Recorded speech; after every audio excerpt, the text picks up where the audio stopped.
Hi, my name is Holly Romano and I am an artist in Columbus, Ohio. I am currently focusing on photography, specifically alternative process photography. An example of that would be my piece called Iris. This piece was taken in my garden, the photograph was taken in my garden when our purple irises were in full bloom. I made this print with a Polaroid negative. That is, I used the negative from a Polaroid photograph. I scanned it in and manipulated it on my computer. You might be interested to know that this print was actually made with a black and white photograph. It was not a color photograph. But because I love the purple of our irises so much, I made it purple. So I'm going to show you how to get down to the Polaroid negative, the process that I use to strip down the Polaroid. And in doing that, I'm also going to show you a second process called an emulsion lift, because in order to get down to the Polaroid negative, I have to do a process the exact same as an emulsion lift. So you'll get to see two things. So first off, this is actually the negative from that image, my iris image. It might be hard to see the contrast, but this is actually the back part of a Polaroid. So I have another example here. This is a rose I took a photograph of. And as you can see, like I said with the iris photo, it is a black and white photo. I have found that black and white photographs produce a much higher level of contrast and are easier to strip down to the negative than color photography. So here's the process. Step one is you need a black and white photograph, Polaroid. I know Fujifilm also makes instant film, so you just need an instant film.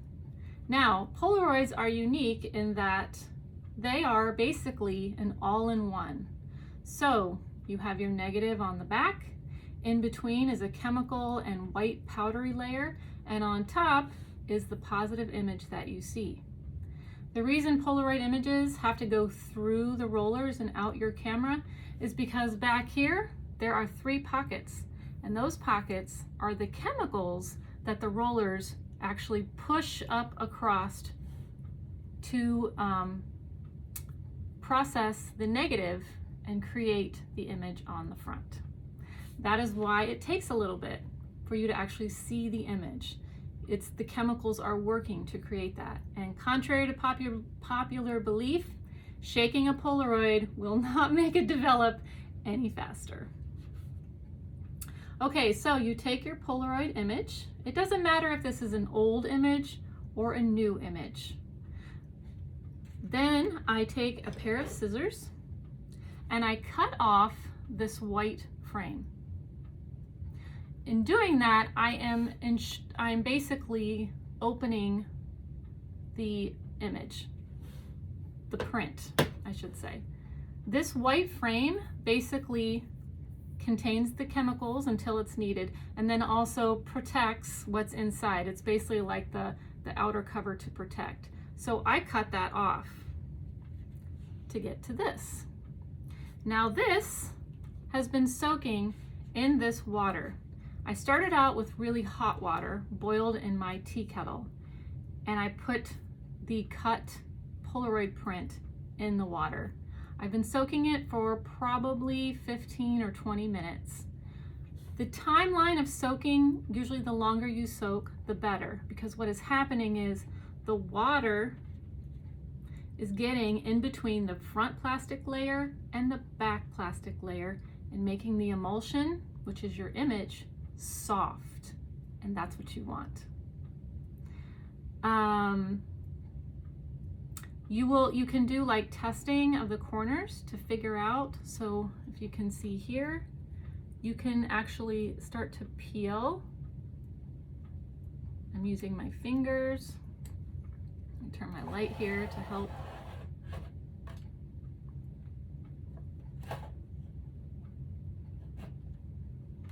I'm using my fingers to peel off. Now I kind of like to do it under the water because that helps the water get in and makes the chance of tearing less likely. Okay, so see, here is the plastic layer that was the front, protecting the emulsion layer of the Polaroid. So that you can toss aside. We don't need that anymore. Now what you're left with is, it almost feels like a slime. Like if you think about, if you've ever been to the aquarium and you've touched like the jellyfish or the stingray, that's what these feel like. They're kind of a slimy texture. And you can see here, it's starting to pull away, right? That's what we want, because we want what's behind this. But this emulsion can be used on paper to make an emulsion lift. It's called an emulsion lift because you're literally lifting the image off of the Polaroid print, and then you can place it on a piece of paper. So if it's soft enough, you want to make sure it's soft enough, because these will tear.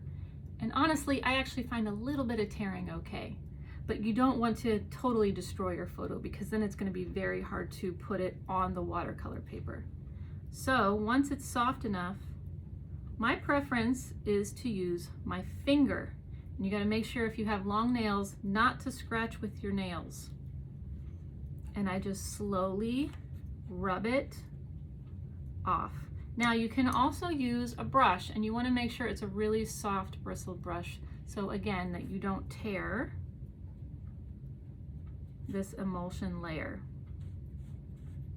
Now the water comes in from the edges, so I find it's easier if I start with the edges and I work my way in. I'm less likely to cause tears and rips. So I'm just going to work my way around.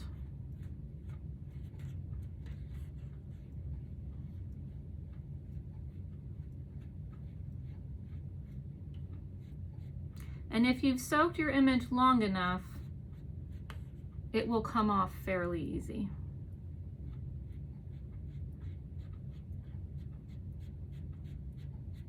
Black and white images. Oh, I already have a tear in mine, but that's okay. I'm going to keep going because it might still look really good on the paper.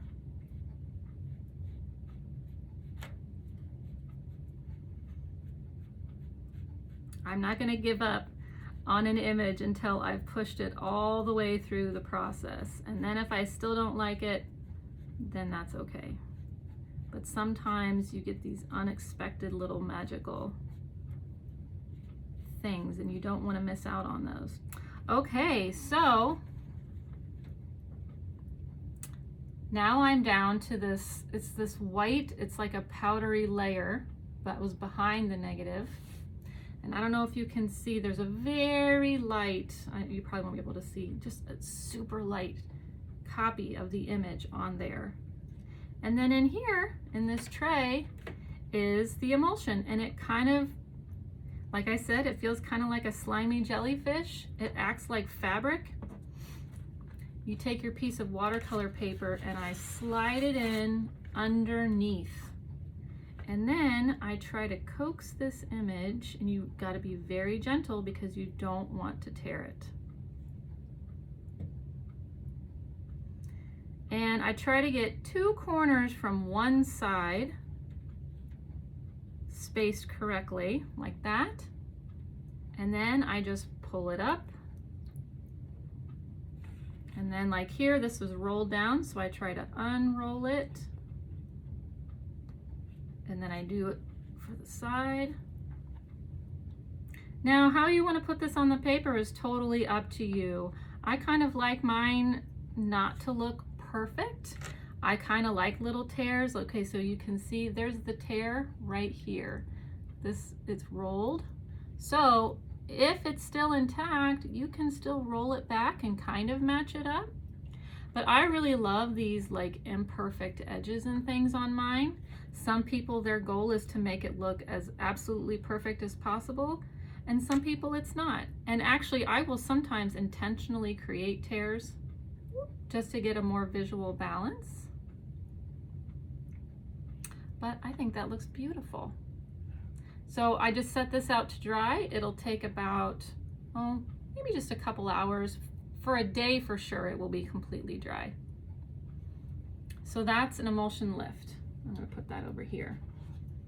Now, to complete the negative exposing process, you're going to need your negative and a little bit of bleach. You don't want a lot, because what the bleach is going to do is it's going, now you have to be careful when you pick these up, because this is very soft, and if your nail scratches it, that's going to be a black spot on your negative. For example, here, right here, mine got scratched. So you have to be very careful in picking these up. What the bleach is going to do is it's going to kind of corrode and break down this white layer so that you can get, because underneath the white layer is the negative image, is this image. So you want to get that white off, but if you put too much bleach in it, it's going to work way too fast, and you'll eventually just end up with a black piece of plastic and your entire image will be gone.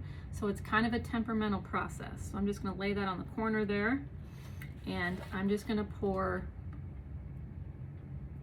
just one capful in here. Now I'm also going to put some gloves on because I'm working with bleach, and I really don't want to soak my hands in bleach. These are kind of, I got these intentionally small so they fit my hands really well. That also makes them hard to get on when they're wet.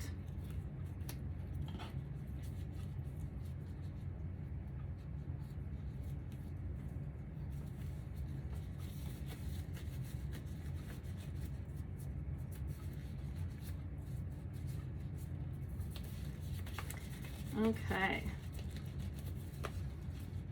Now, you definitely want to brush for this, but you can also use your fingers. I'm just going to kind of swirl around and make sure that bleach got mixed all the way through the water. Okay. I want this so you can see a little more. Now I'm going to take this and I'm going to put this in here. And while it's in here, I'm going to very, very lightly brush it with the brush. I'm just kind of helping the bleach along to break down that white chemical.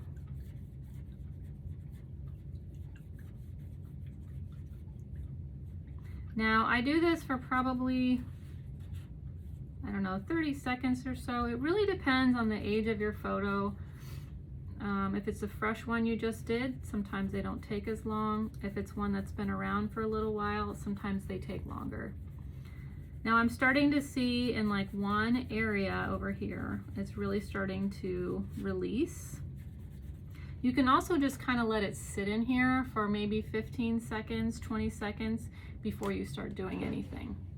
The idea is don't walk away from it. Don't let it sit in here too long, or you will, like I said, you'll over bleach it and you'll ruin your negative, which we don't want. Now there's going to be some natural texturing to this just because of the process, which I think is absolutely lovely for an image. There will be some, you might even have a little bit of brush mark from your brush if you've used a brush. It almost makes them look like a really old print. So you can see right here, I've already got an area that's starting to really release. So you can use your fingers and just keep, wiping away until it really starts to break up.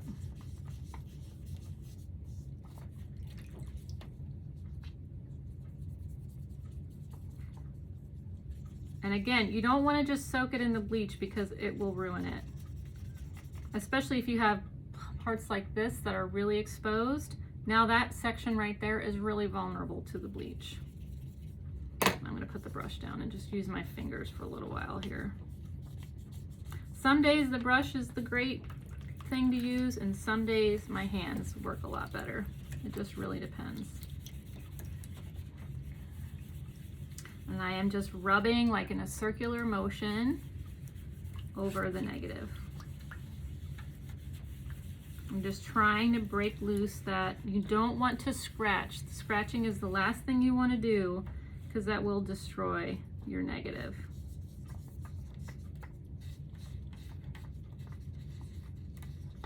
Unless you really want, as I say that, unless you really want scratches. If you want that sort of texture, or you want to write a word or something on it, or bring attention to a specific area.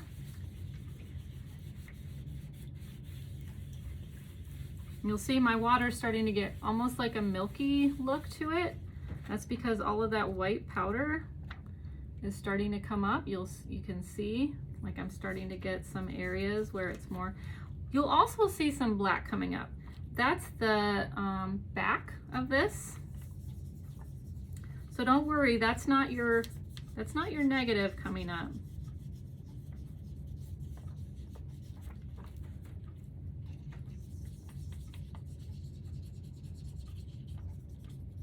And I'm just going to keep on working on this until I can get all of that white pulled up.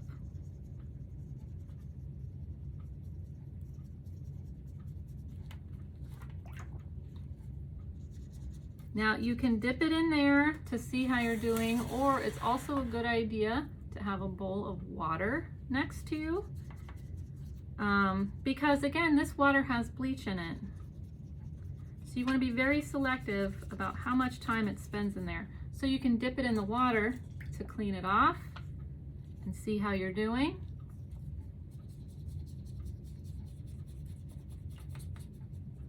You don't want to be too rough with the brush, right? You want to be gentle with the brush.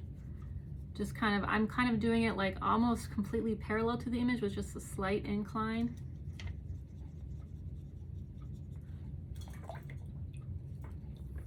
See, I'm making some progress here.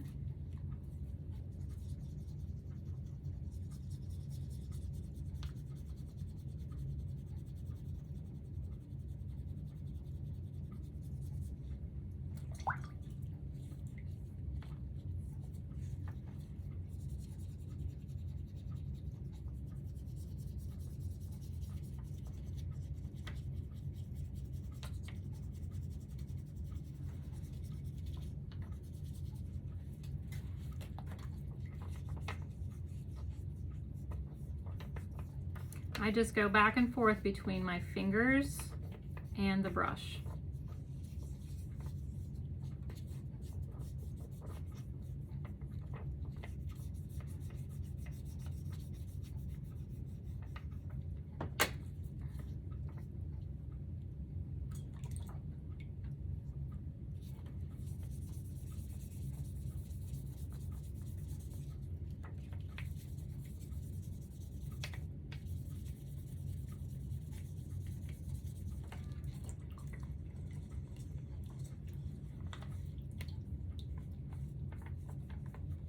And I also go back and forth between the water bowl and the bleach bowl because I don't want to over bleach it.